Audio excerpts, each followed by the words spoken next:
श्री हनुमान जी का अवतार। भगवान शंकर के एक अंश से वायु के माध्यम से कपिराज केसरी की पत्नी अंजना में हनुमान का जन्म हुआ।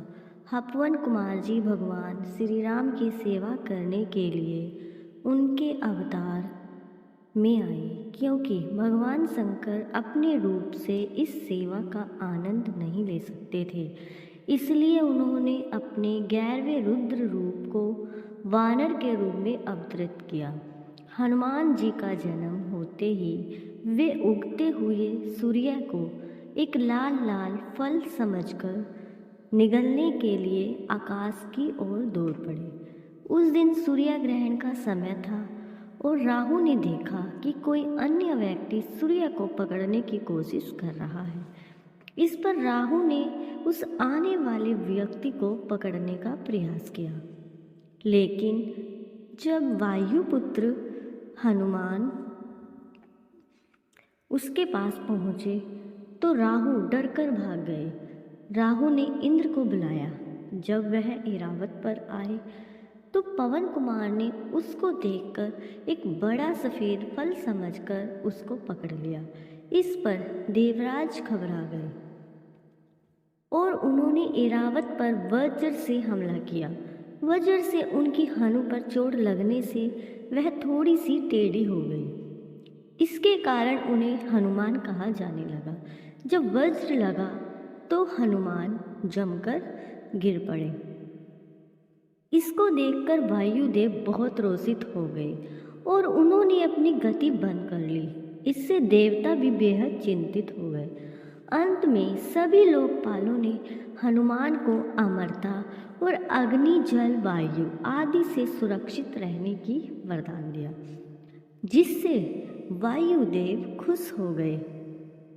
हनुमान जी को ऋषियों ने श्राप क्यों दिया? जाति से चंचल हनुमान ऋषियों के आश्रमों में वृक्षों को आसानी से तोड़ देते थे और आश्रम की वस्तुओं को व्यस्त कर देते थे। इसके कारण ऋषियों ने उन्हें श्राप दिया, तुम अपनी शक्ति का अहंकार करते हो तब तुम तबादला हो जाओगे। जब कोई तुम्हें याद करेगा तभी तुम्हें अपनी शक्ति की अहमियत समझ में आएगी।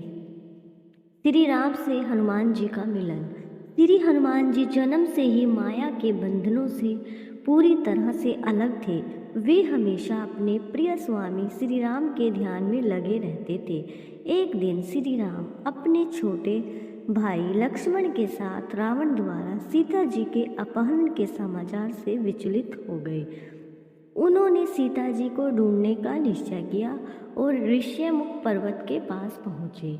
सुग्रीव थोड़ी सी चिंता में था, क्योंकि वह सोच रहा था बाली ने उनके जीवन को खतरे में डाल दिया हो सकता है। इसलिए उसने हनुमान जी को बाली के पास जाकर स्वागत करने और जानकारी प्राप्त करने के लिए भेज दिया। हनुमान जी ने वीर्यावेश भाव से यह मिशन स्वीकार किया और बाली के संपर्क में आए। जब वे बाली के सामने पहुँचे और उनकी पहचान की तो उन्होंने तुरंत श्री राम के चरणों में गिर पड़े। श्री राम ने उन्हें अपने हृदय से लिपटा लिया और प्यार से उनका स्वागत किया। इसके बाद से हनुमान जी ने श्री राम के चरणों के पास ही अपना स्थान बना लिया।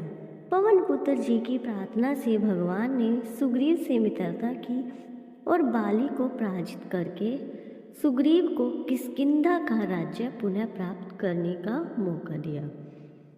जब लंका में बजरंग बली जी की पूंछ में आग लगा दी गई, अशोक वाटिका में विभीषण से मिलकर अशोक ने जानकी के दर्शन किए। विभीषण ने उसे आश्वासन दिया और तब अशोक वन को उजाड़ दिया। रावण ने अपने भेजे हुए राक्षसों और अपने पुत्र अक्षय कुमार को मार दिया। मेघनाद उन्हें ब्रह्मास्त्र में बांधकर राज्यसभा में ले गया। पवन पुत्र जी ने वहां पहुंचकर रावण से अभिमान को छोड़कर भगवान की शरण लेने की सीख दी। राक्षस राज की आज्ञा से उनकी पूंछ में आग लगा दी गई। उन्होंने इस आग से सारी लंका को जला दिया। फिर सीता जी से चिन्ह स्वरूप चूड़ामणि को लेकर भगवान